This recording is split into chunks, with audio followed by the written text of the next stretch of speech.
Fine. Good evening, everyone. So today we will discuss some questions from signals and systems in digital electronics. But before going to that, somebody has asked one doubt. That is, what is the difference between minimum phase system and non-minimum phase system? Let us say we have some system, some h of n, discrete domain. I'm telling h of n. So its z transform is h of z. Let us say. And we can express this p of z by q of z. We know what are poles and zeros. The value of z at which q of z becomes 0, nothing but poles, and where the numerator becomes 0, value of z where the numerator becomes 0, that gives the zeros.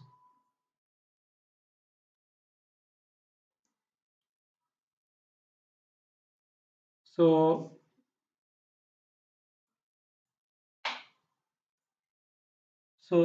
now let us say for a minimum phase system means, let us say if I represent the poles and zeros in the z plane. Let us say this is z plane. So horizontal axis represents the real part of z and vertical axis represents the imaginary part of z. Okay, and let us say unit circle. You know, right? What is unit circle? So the distance from the origin is 1. That is unit circle. Let us say. So I'm not drawing properly. Could not draw. This is unit circle. That means from the origin anywhere the distance is 1. So let us say r equal to 1. Okay. Now for a system, all the poles must be inside. So for a minimum phase system, all the poles must be inside. That means, let us say we have some poles. Here is one pole and maybe one complex conjugate, two poles are here, maybe some pole at origin. Anywhere, all the poles must be inside the unit circle, and also all the zeros must be inside the unit circle. Okay, all the zeros also, let us say it is having few zeros. Let us say two zeros. We don't know where exactly what are they, but zeros also must be inside the unit circle. Then it is called a minimum phase system.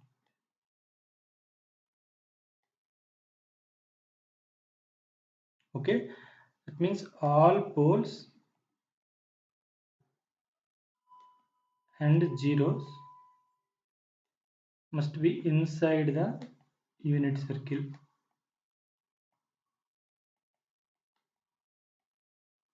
That is called minimum phase system. Okay, now non-minimum phase means, non-minimum phase system means, so for that system all the poles must be inside the unit circle. Poles must be inside, so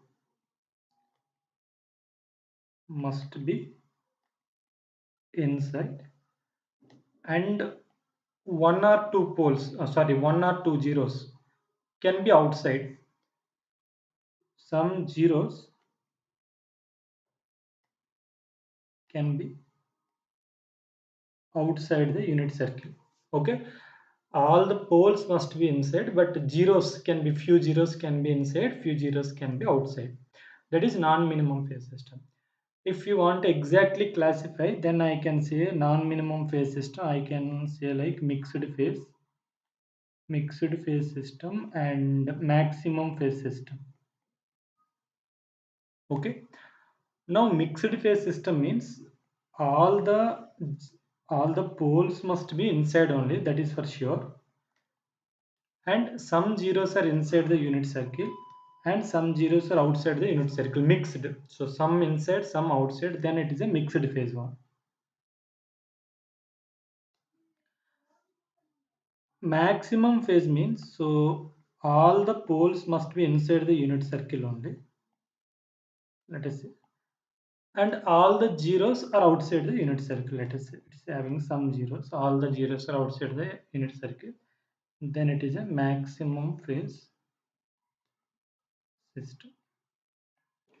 So poles must be inside. That is the condition. Based on the position, like placement of zeros, it depends whether it is minimum phase, sorry, maximum phase or mixed phase. Is that okay?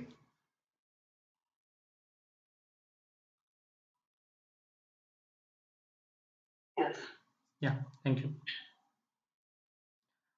So today, actually, in today and next class, maybe we will solve some problems from signals and digital electronics, which are assigned for me. Maybe if you have any other doubts also, you can ask. Okay. So last class, we were discussing about some problems from jet transforms, right?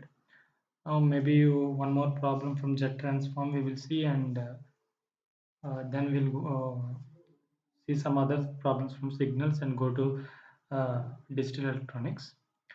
So this question was given in GATE 2014, set to ECE for 1 mark. The question is x of n equal to x of minus n, and x of z be the jet transform of x of n.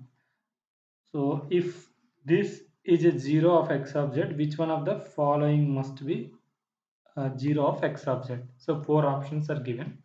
So what is given in the question is x of n is a signal, and its a jet transform is x of z, that is given. And also 1 0 of this, that is a z1 is a 0 of this, then this is given 1 0 of x of z, okay, where the numerator becomes 0.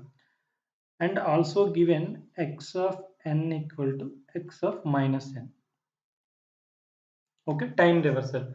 So that is, it's an even signal, we can say it's even signal. So when you're reversing the time also, both are same, it's even, right? So now one of the zeros is given, then out of the four options given, which will be another 0 of x of n, they're asking. Now we have seen the time reversal, we know the time reversal property of jet transform.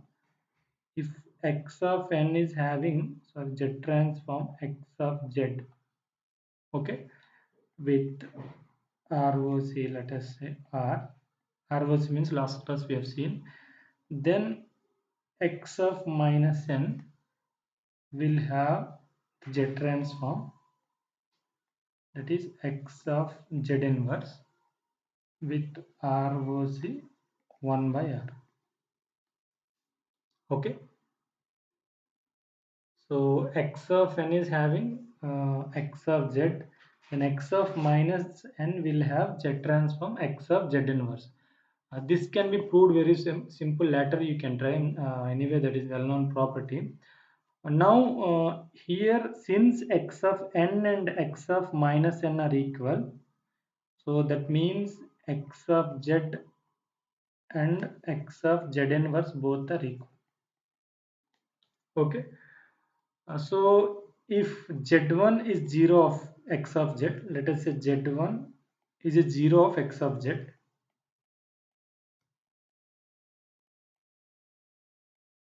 Z1 is 0 of x of z. Then z1 is 0 of x of z. Then 1 by z1 should be a 0 of x of z inverse, right? So z is a 0. Then 1 by z should be a 0 of x of z inverse, right? Because that is due to the time reversal property, since x of so x of z and x of z inverse, right? So if z1 satisfy x of z, that means instead of z, if you replace z inverse, then what we are getting x of z inverse. If z1 is satisfying this, then 1 by z1 should satisfy x of z inverse, right? Obviously, right? Now, but what is given? So actually z1 is 0 of x of z, then 1 by z1 should be 0 of x of z inverse. But another property, another thing that is given in the question is both are equal. That means both are equal means if z1 is a 0 of x of z, then obviously since x of z, x of z, z inverse both are equal, z1 must be a 0 of x of z inverse also. And 1 by z1 is a 0 of x of z inverse. That implies this 1 by z1 also must be a 0 of x of z. So if z1 is 0 of x of z, then 1 by z1 also a 0 of that. So since z1 is 0.5 plus j 0.25 is a 0 of x of z, then 1 by z1 is b. This is the option. So this is also a 0. Is that okay?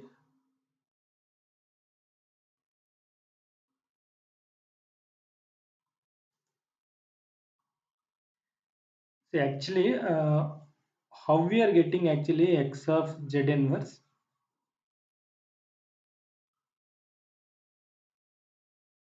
So x of z if we have, so wherever, so that means wherever the numerator of this becoming 0, then z1, let us say, if it is having, it is p of z by q of z, then z1 is 0 means p of z1 equal to 0. So how we are getting x of z inverse? Wherever there is z, we need to replace with z inverse, right? That means wherever there is a z, we are replacing with z inverse. That means z inverse, p of z inverse also becomes 0. That means z inverse is a 0 of x of z inverse. Since in the question both are equal, it is given x of z is x of z inverse, because x of n equal to x of minus n it is given. That means x of z and x of z inverse both are equal. Both are equal, that's why z inverse is a 0 of x of z inverse. This must be a 0 of x of z. So 1 by z1 also a 0. Why? This is due to, since in the question it is given x of n and x of minus 1 both are equal. That's why 1 by z1 also is 0. Okay, right? If you don't have any doubt, then we can move on to the next question. Is that okay?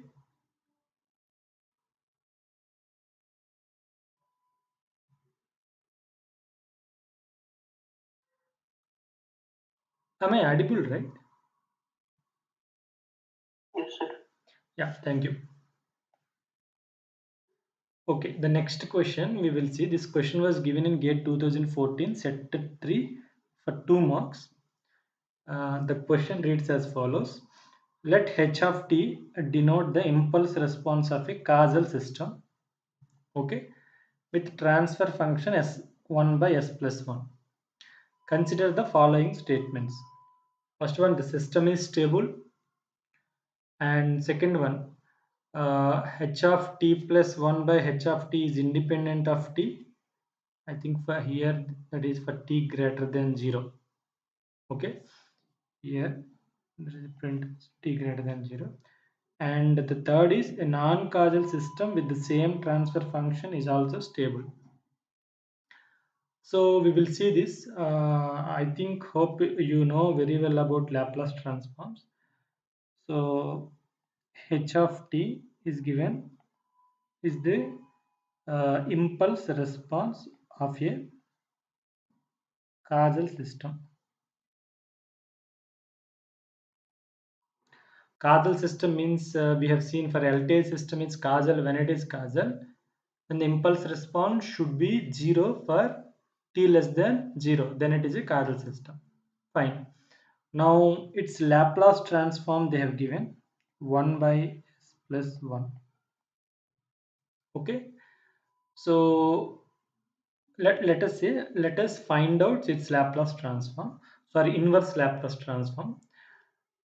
In two ways we can analyze this. In time domain we can analyze, as well as in Laplace domain we can analyze. Hope in Laplace domain, if we want to analyze means, see, let us say this is the S plane, We know S equal to sigma plus j omega. Explain a horizontal axis sigma axis and vertical axis j omega axis. So this is 0. So vertical axis is nothing but sigma equal to 0 axis. Okay. Now the pole is S equal to -1 is the pole. Okay. uh, for a causal system, I think in case of Laplace we did not discuss, but in case of jet transforms we discussed. In jet transform, when a jet transform is causal, let us say an impulse response or transfer function is given, the system is causal when the ROC is outside of the outermost pole, right? So outside of the outermost pole, let us say when there are like many poles like this, let us say example, many poles like this, whichever the largest pole, outside of that the ROC should be there for a jet transform. So let us say this is the largest pole, maybe this 3, let us say largest pole. ROC must be outside of the outermost or largest pole. That is the causality. Stability means the ROC must include the unit circle. That is the stability for a discrete system. Now for a continuous system, in terms of Laplace transform, how to define means, hope you know.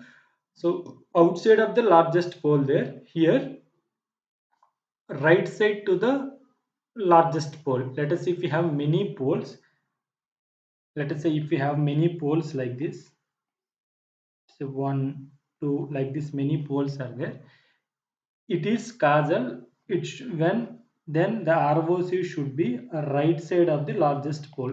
Let us say this is the largest pole, then this must be the ROC for a causal system. Since we have only one pole, that is the largest as well as smallest pole, they have given in the question the system is causal. The causal means its ROC should be right side of this pole since it is causal. Okay, so this is the ROC. So this is the ROC for this. It's a causal system. Now, in jet transform, what we have seen, if the ROC consists, if the unit circle is present in the ROC, then we will say the system is stable in place of discrete. In jet transform, in jet plane, the unit circle corresponds to the j omega axis in the Laplace plane. That means if the j omega axis is, if the ROC consists of the j omega axis, then the system is stable. The system is stable. If you see here, clearly the j omega axis is present in the, this is the j omega axis, right? The j omega axis is present in the ROC. That's why the system is stable. Okay. The causal system, the ROC must be right side to the largest pole, and for a stable system, the ROC must include the unit circle. Sorry, not unit circle here, j omega axis. So the system is stable. Okay. Since j omega or axis or sigma equal to 0 axis, imaginary axis, is lie in the ROC, so it is stable. So the first one is correct. Okay. Now another S2, they're giving second statement is h of t plus 1 by h of t is independent of t. So for this we need to find out the h of t inverse Laplace transform we need to find out. See the stability two ways, in time domain also we can define the stability. So what is the stability condition in LTI systems we have seen? Stability condition is what? If h of t is the impulse response of the LTI system, then the system is stable. When is the system stable? System is stable if, hope you remember, the impulse response should be absolutely integrable. Impulse response should be integrable means minus infinity to infinity. H of tau, let us say h of tau mod h of tau d tau this entire quantity must be finite quantity, that means less than infinity. This quantity is finite, then it is stable, right? Okay, Gangadhar, you raised the question. Yeah, can you ask? Sir, can I repeat again, sir, this sum? Uh, from first? Yes, sir, first. Yeah, fine. So in the question, so the question given is h of t is impulse response of a causal system with transfer function they have given. So then three statements are given. Which one of the following statements is correct? So that is the question. The first statement is whether the system is stable or not. They have given the system is stable. Whether it is true or false, we need to tell. So since they have given the impulse response they have given and the transfer function they have given, let us say h of t is the impulse response, and let us say h of t is the impulse response of that continuous system, then its Laplace transform we say h of s. So h of s they have given 1 by s plus 1. So just in the Laplace domain, S plane, I am representing the pole, only one pole. What is the pole here? S equal to minus 1. Pole means we know, right, where the denominator becomes 0. So when the denominator becomes 0, when S equal to minus 1, the denominator becomes 0, then that is nothing but the pole. S equal to minus 1 is the pole. And in the question they have given the system is causal system. So for a causal system, the ROC, region of convergence, is right side of the rightmost pole, right side of the largest pole. Here S equal to minus 1 is the largest pole, only one pole we have. So ROC must be right side of this.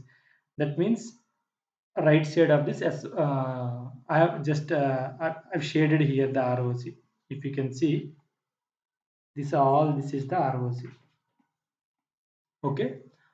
Now in S plane, let us say if we have the H of S, then the system, two ways we can check whether the system is stable or not. The system is stable. One thing is the system is stable if h of t is the impulse response. The system is stable if the impulse response is absolutely integrable. Okay, that means what? If we integrate the impulse response, then it must be a finite quantity.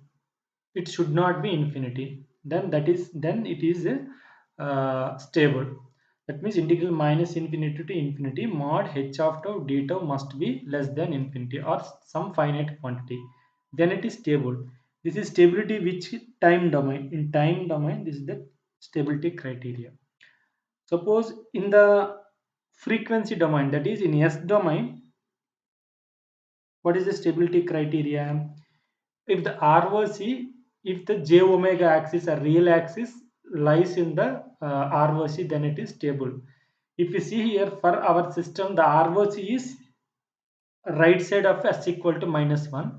So j omega axis, we have j omega axis here. So the j omega axis present in the what to say ROC, that's why it is a stable system. Okay, so by looking at the transfer function h of s and representing just the poles and poles, we can directly say whether it is stable or not. Suppose if you want to check the stability use in time domain, then you need to find out h of t. For first for h of t you need to find out, that means you need to find out the inverse Laplace transform. H of s you have, then you need to find out the inverse Laplace transform. You need to find out the inverse Laplace transform, then you will get h of t. But for first statement, whether it is for checking stable or not, no need to find out the inverse Laplace transform, that is h of t. Directly from h of s we can find out. So the system is stable, that's why the first statement is true. Is that okay?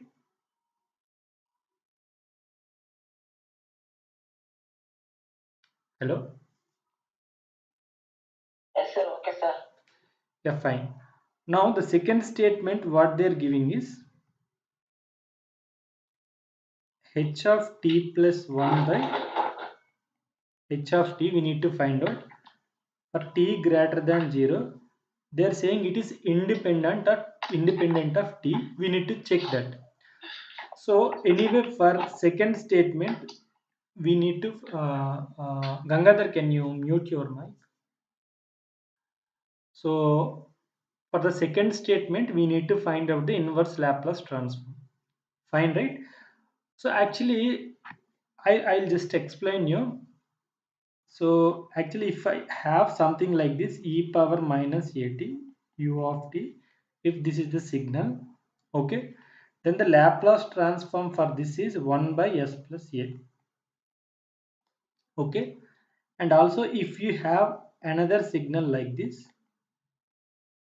e power minus at minus e power minus at u of t, for this also Laplace transform is 1 by s plus a.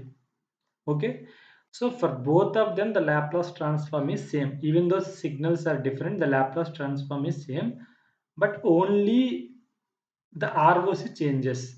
If they have not given ROC, for the first one ROC is sigma greater than minus a. For the second one ROC is sigma less than minus a. Hope you know this. Okay, or you want me to derive this in just uh, two steps only? Okay, if ROC is not given exactly, we cannot find out the inverse Laplace transform. If ROC is given, then only we can find out. Okay, since for our system that is given in the problem, 1 by s plus 1 is the Laplace transform, and ROC also given. Since they have given causal means we have seen right side of the pole, rightmost pole. So ROC also we have seen. ROC is what? For this ROC is we have seen real part of s greater than minus 1, or we can write real part of s means sigma, right? Sigma greater than minus 1, that is ROC. So since we know, since causal, so ROC is what? Real part of s, that is sigma greater than minus 1 is the ROC. So since it is given ROC also we know, so the inverse Laplace transform for this will become e power, a is 1 here, right? E power minus 1t into u of t. This is the inverse Laplace transform. So this is h of t. This is h of s. Okay, is that okay?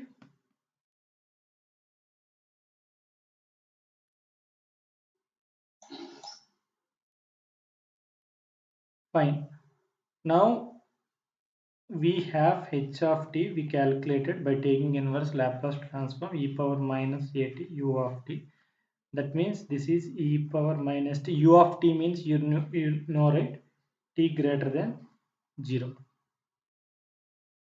and it is 0 for t less than 0. And next you need to find out h of t plus 1.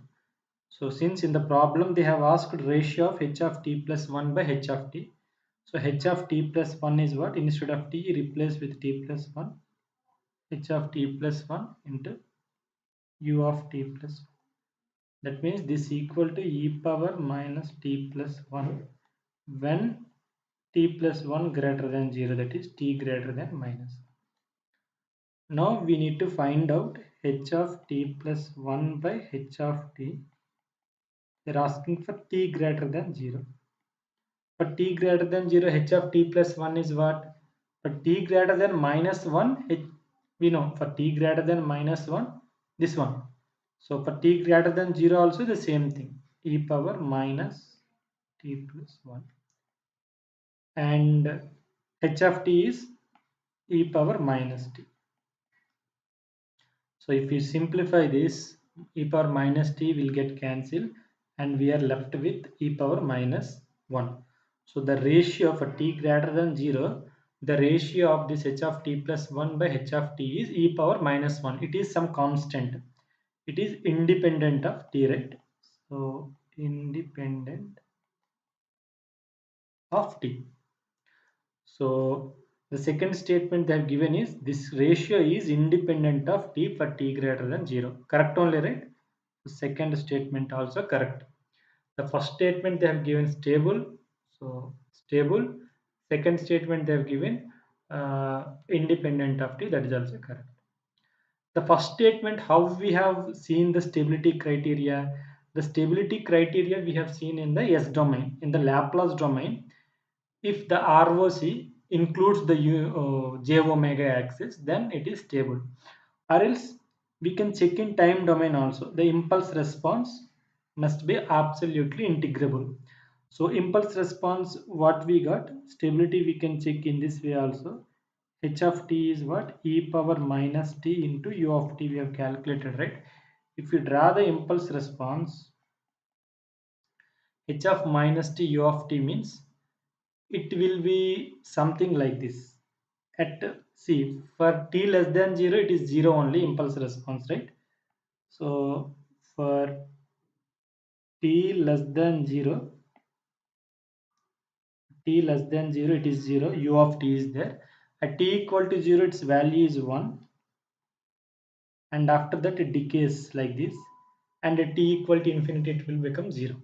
If you find the area under this, you will get a finite quantity, or else if you find out this one, minus infinity to infinity h of tau d tau, if you find out this, so this is 0 to infinity e power minus tau d tau.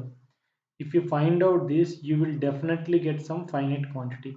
So it is stable. Time domain also you can check. Since we have the directly h of s, directly we can check in Fourier domain, sorry, Laplace domain. Statement 1 and 2 are correct. Now the third statement given is a non-causal system with the same transfer function is stable. Suppose if the system is non-causal with the same transfer function. Non-causal means what? Causal means ROC must be right side of the pole. Non-causal system with the same transfer function. Let us say the same transfer function is s plus 1. Non-causal means what? Causal means ROC must be right side of the rightmost pole. Non-causal means ROC must be left side of the leftmost pole. Okay. So if we have many poles like this, let us say if it is non-causal or anti-causal, we will say. Anti-causal means, sorry, non-causal, anti-causal, there is a difference. Anti-causal means completely opposite to causality. So causal means right side, ROC is right side of the rightmost pole. Anti-causal means ROC is left side the leftmost pole. That is anti-causal. Non-causal means other than causal. That means ROC can be anywhere. Let us say if I have like three poles like this, if the ROC lies between these two, so this is neither causal nor anti-causal. You can say this is a non-causal system.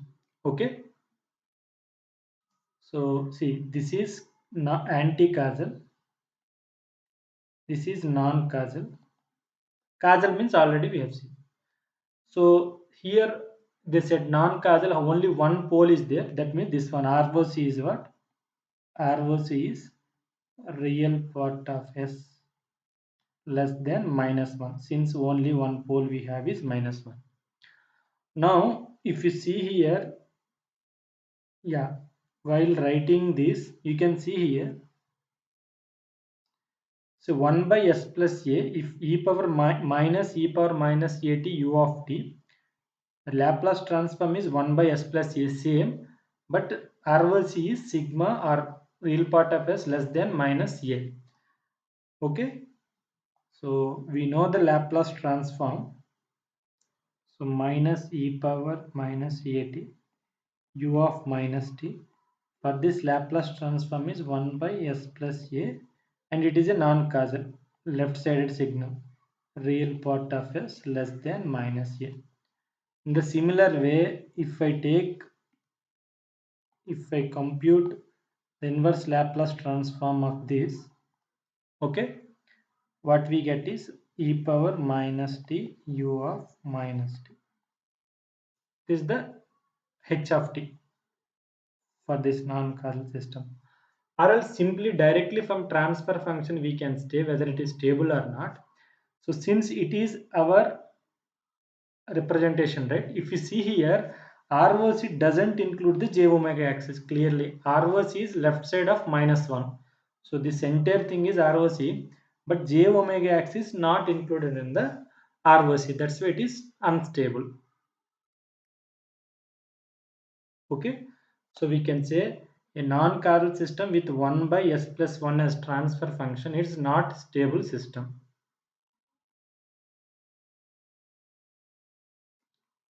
Which part? Second part means this one.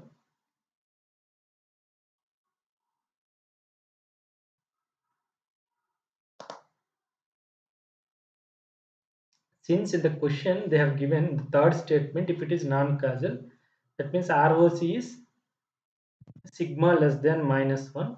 That means ROC doesn't include the j omega axis. That's why it is unstable. So in the question, in the third statement, what they have given for a non-causal system, the same transfer function they have given it is stable. But what we found out is it's unstable, right? So third statement is wrong. 1 and 2 are correct and statement 3 is wrong. So only S1 and S2 are true. So option A is the correct option. Is that okay?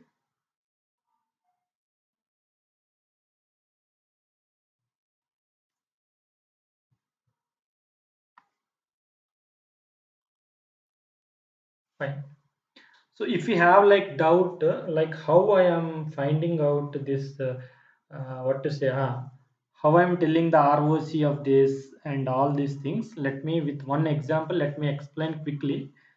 You try to follow it carefully, then we'll see. Let us say we have some signal x of t is given as e power minus at into u of t. This is right sided signal, right? E power minus at into u of t means it is right sided signal. Now for this I want to find out the Laplace transform. You know what is Laplace transform, how it is defined? Integral minus infinity to plus infinity x of t e power minus st into dt, right? And what is s? We know s equal to sigma plus j omega. Sigma is the real part and j omega is the imaginary part. So this is the definition of Laplace transform. Now for this, if I find out the Laplace transform, since u of t is there, so 0 to infinity, right? For less than 0, it is a 0. So e power minus at into e power minus st into dt. So sigma 0 to infinity e power minus a plus s or s plus a into t dt. Now if I find out this, the integral, if you find out e power minus s plus a by minus s plus a 0 to infinity, the limits. So if I substitute the limits, sorry, t will be there here. If we replace 0, then what I get? 1 by s plus a. First 0, this minus is there, that's why limits I'm interchanging and keeping. Now e power minus s plus a into, so let me write clearly, e power minus s plus a into t, first case 0 and second case infinity, you replace by s plus a. Okay, the first term anyway, this will become 1 by s plus a. Okay, now if you see, when the actually infinity e power infinity is there, when the second term will become 0. In two cases are there. One is if s plus a, if real part of s plus a, okay, if real part of s plus a is greater than 0, if it is a positive quantity, then what will happen? This is positive quantity. Carefully see here.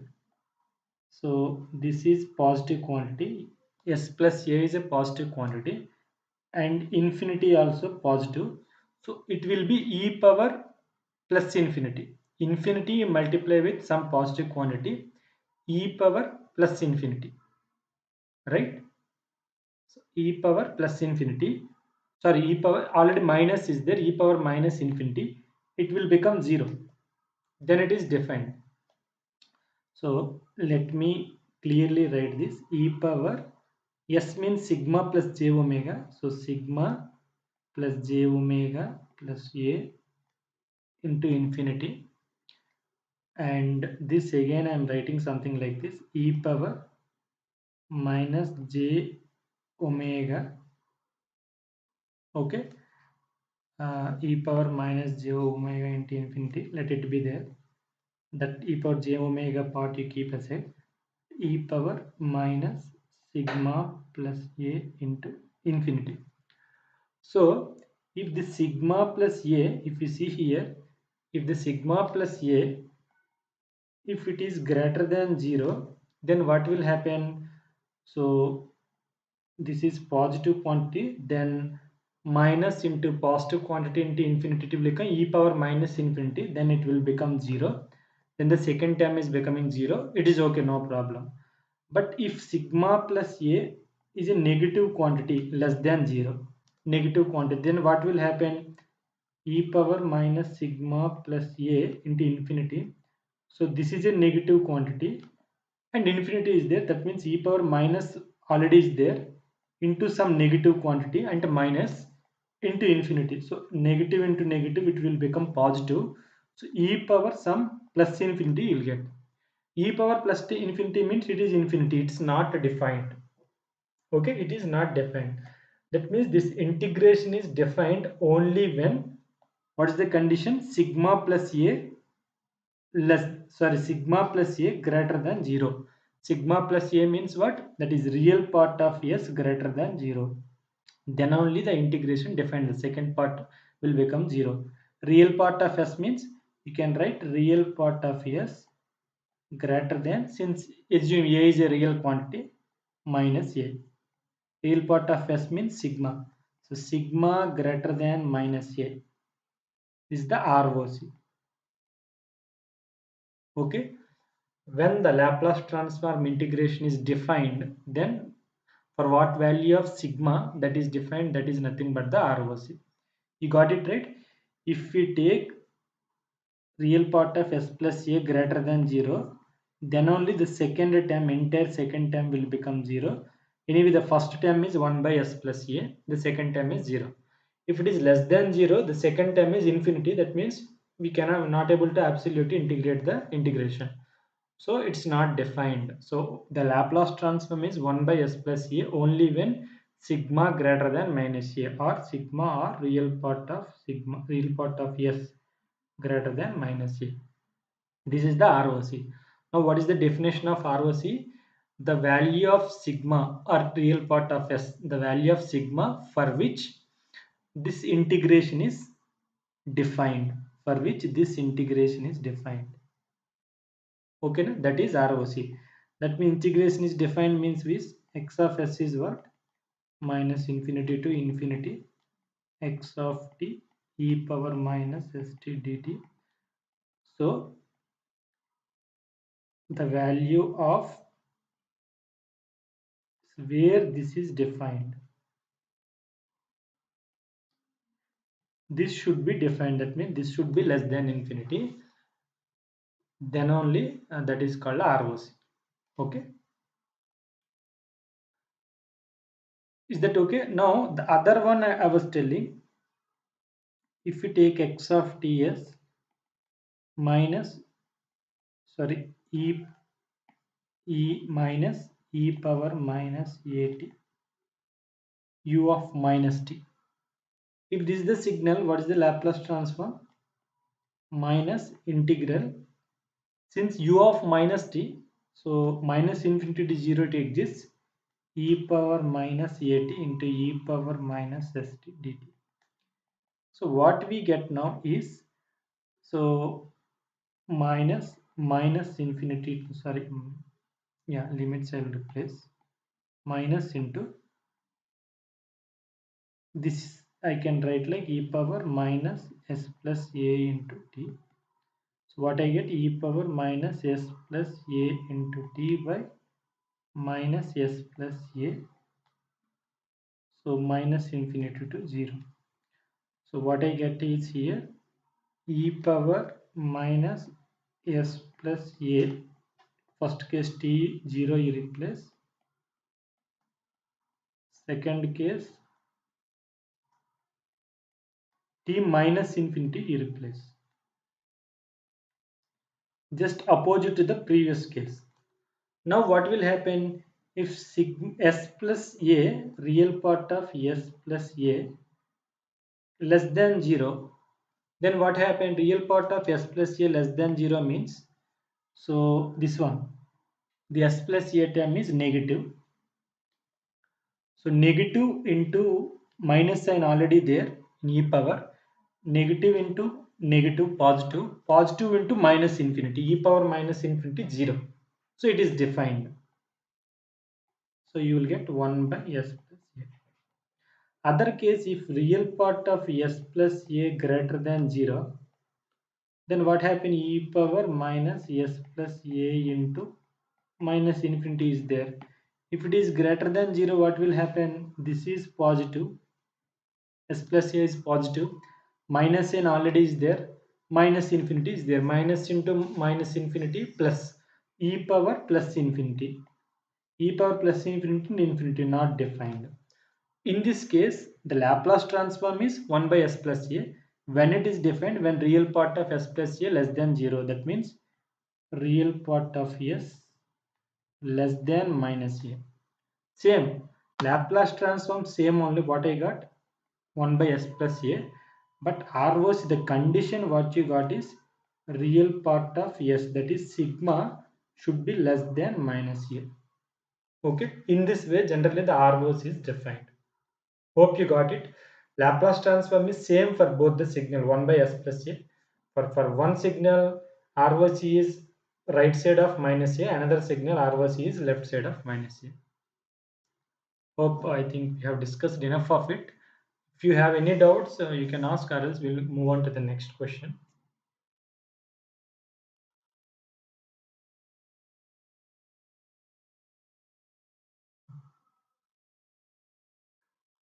Any doubts?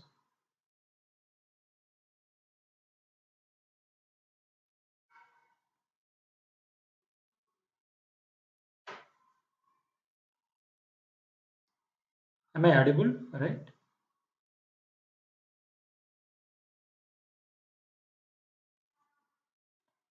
Thank you. Thank you, Jayant. So now we will move on to the next question.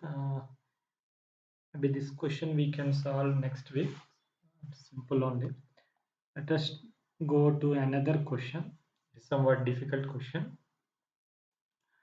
Now, this question was given in GATE 2017. ECE set 2 for 2 marks. The question states as follows. A state diagram of a finite state machine is designated to detect an overlapping sequence of 3 bits shown in the figure. Okay. The FSM has an input in and an output out. Okay. The initial state of the finite state machine is S0. Then if the input sequence is given this one, the leftmost bit, this is the starting, leftmost bit is start bit. Okay. Then the number of times output will be 1 is. The number of times the output is 1 is.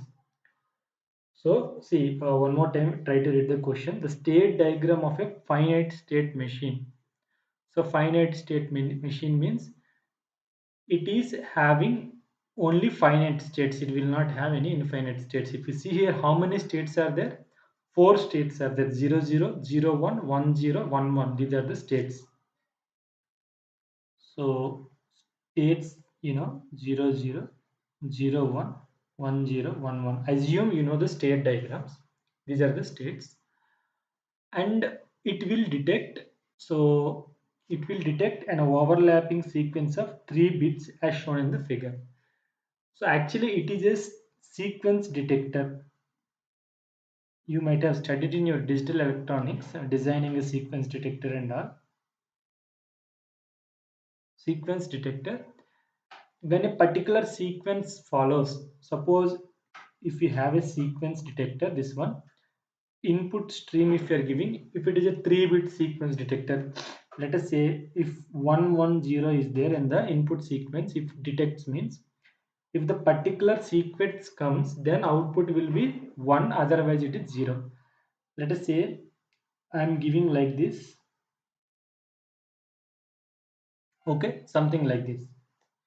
If the particular sequence is given, then the output will come 1, otherwise it is 0. If this I am giving an input 1 0 1 1 0 1, the output is 1 only when 110 comes, okay, otherwise output is 0. That is called sequence detector. I'm just, if this is the input for this, I'm just writing the output here.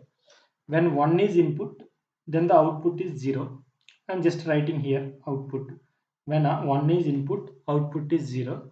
When 0 is input, output is 0. When 1 is input, output is 0. Because from this bit, you see the previous 3 bits you see. From this bit, if you see the previous 3 bits, 101. So, but it is a sequence detector. If 110 is there, then only it will give the output to 1. So it is not the required one. Okay. So 110, sorry, 10110, right?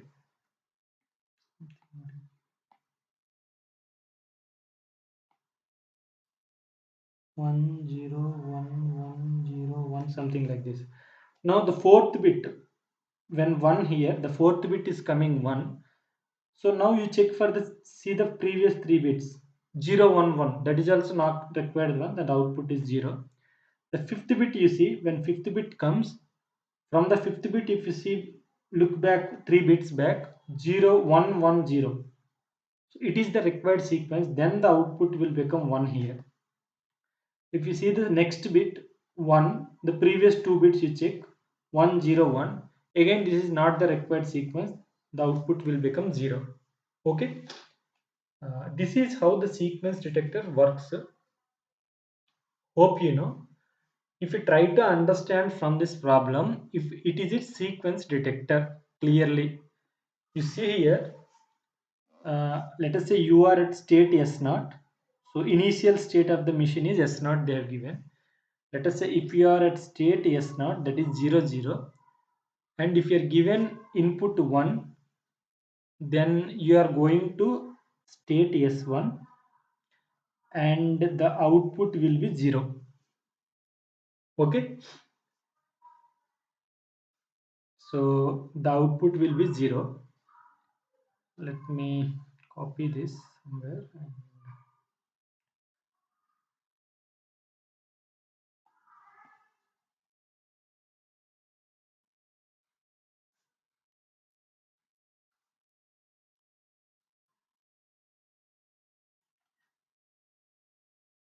Just I'm copying. Give me 1 second.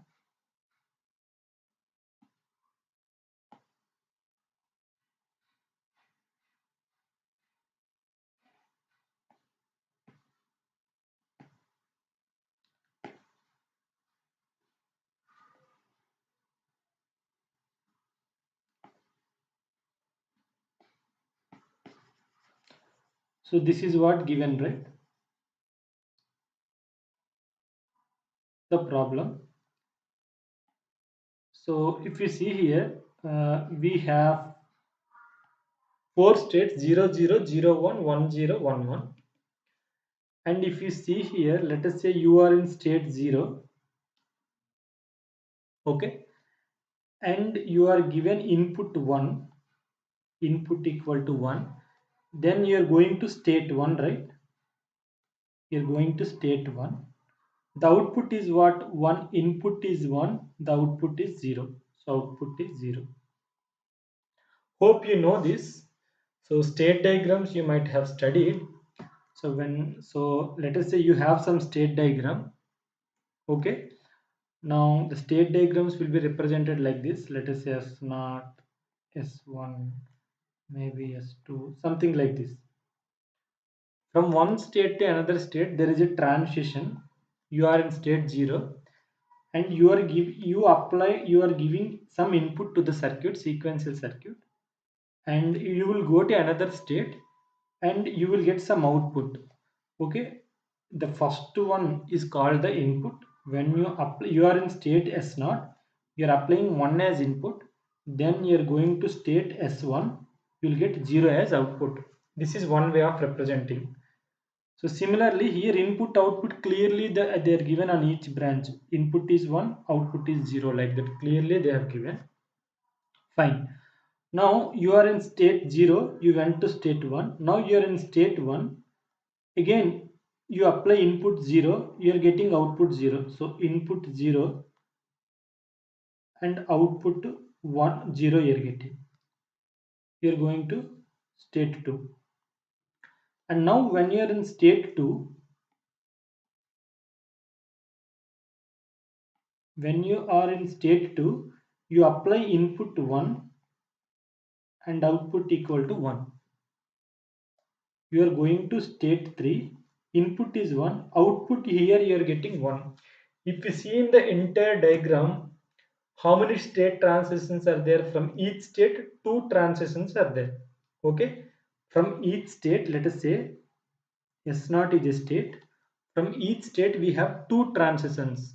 One input is there. So when input equal to 0, one transition is there. One input equal to 1, another transition is there. Let us say one input equal to 1, some transition is there. When input equal to 0, another transition is there. For each state, 2 transitions. Totally, we have 8 transitions. Transition means simple. From one state to another state or something like this, or one state to same state. When you apply input, whether you are staying in the same state or you are moving to the another state, that is nothing but the transition.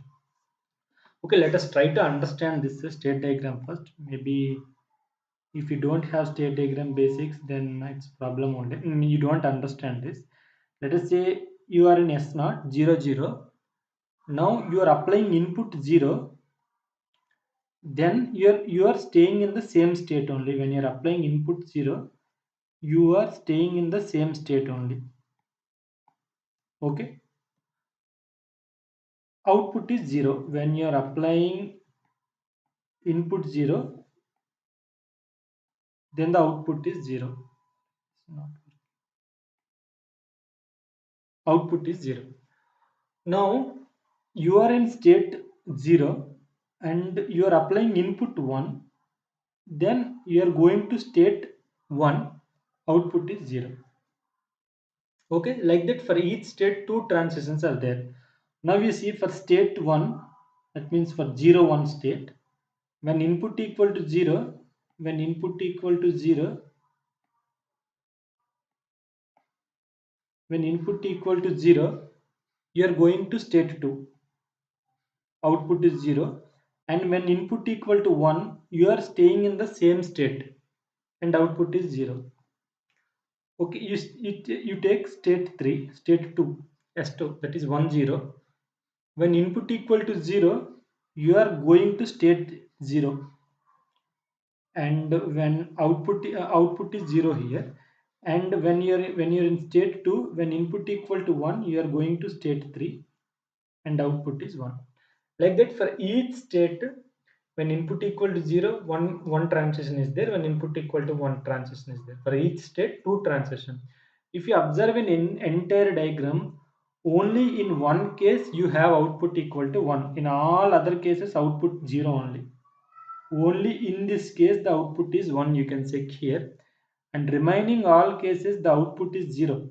See here, for all, see here output is 0, here output is 0, here output 0, here output 0, here, everywhere. Okay, generally sequence detectors are having this kind of state transition diagram. Okay, now if you see the starting state is s naught, how we will get a s1? Suppose if you say starting state is s naught, how we will get output 1? When your s naught, okay, I am in s naught, I am applying input 1, okay, I am going to state s1, right? When I'm applying input 1, I'm going to state s1 and output is what? 0. Okay. Now I'm in s1. If I apply input 0, then I am going to s1. Sorry, I'm going to s2 and output is 0. And when I'm applying input, now I am in s2. When I'm applying input 1, right? Then I'm going to s3 and the output is 1. If you see here, when you're starting from s0 and 101, if I apply input, then output I am getting 1. That means it is a sequence detector which detects the sequence 101. Okay, it is a sequence detector which detects states 101. Okay, if the input, if you get 101, then it will detect a sequence. Output you will get 1. Now in the question what they are asking is, the input sequence is this one they have given. Starting with leftmost bit is the starting bit, then the number of times the output will be 1 is they are asking. If this is the input, how many times the output will be 1. Okay, this is the shortcut way. Now okay, this is our input. I'm just rewriting the input here.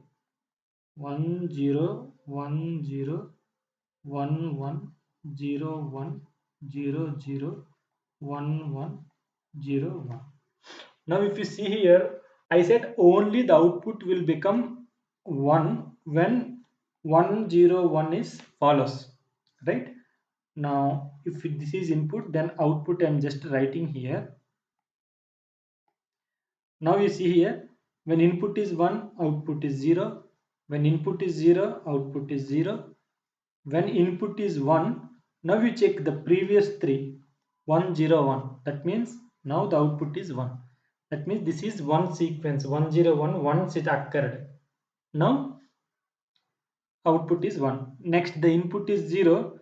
Now you check the previous 3, 0, 1, 0. That is the not the required one. It detects only when 101 is there. So output is 0. When the next bit comes, you check again. This is a 101.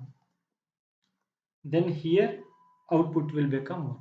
When the next bit comes, you check the previous 2 bits. Whenever there is a 101, you will get output 1. Again you see here, this is another 101. So output here you will get 1. Again anywhere, again here is another 101. Here you will get output 1. That means only when that sequence comes, output 1 you will get. Other cases output 0 only. So how many times that sequence appears? Once, twice, thrice, 4. 1, 2, 3, 4. 4 times the sequence appears. That's why 4 times the output will be 1. Now the answer for this is 4. Okay.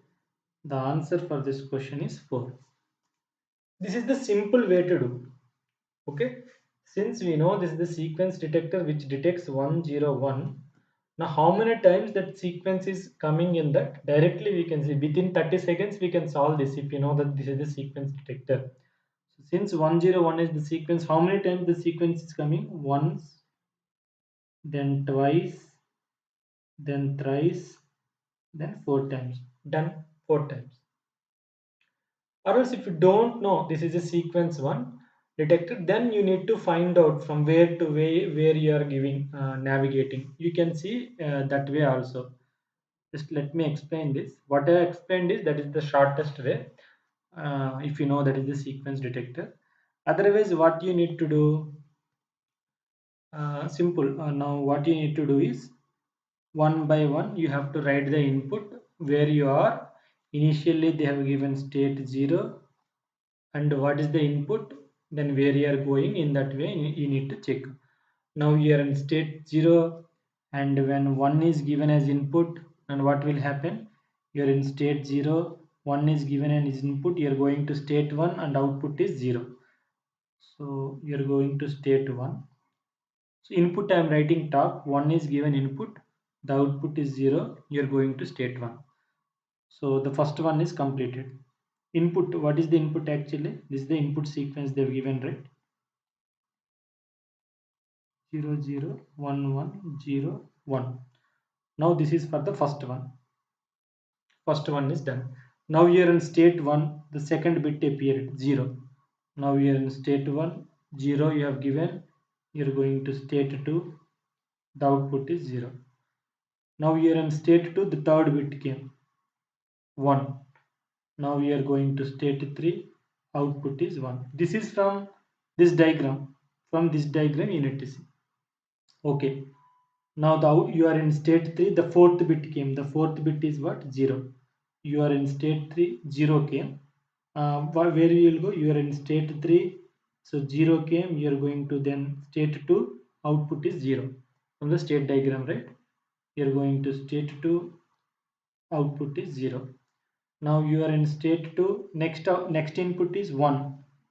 So you are giving input 1, and then where you are going, you are in state 2, you are giving input 1, then output is 1, you are going to state 3, right? So you are going to state 3, output 1. Like this way you have to check for all the states to find out how many times the output 1 you are getting. Till you finish all the inputs, you need to draw like this how it is navigating, then how many times you are getting output 1, that will give the answer. Okay, is that okay?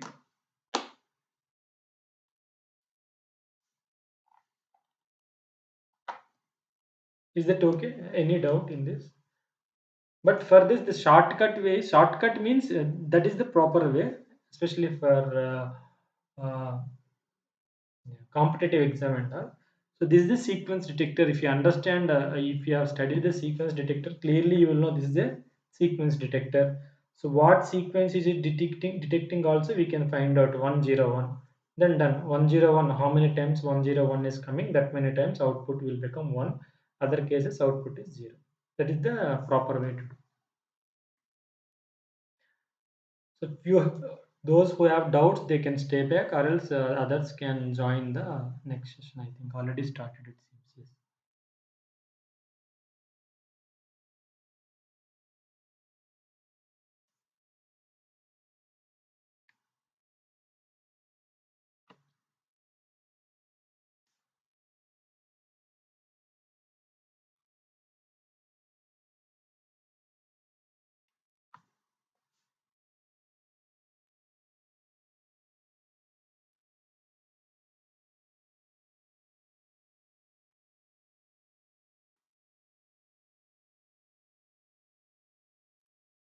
Fine. You can leave if you don't have any doubts. You can join the other session.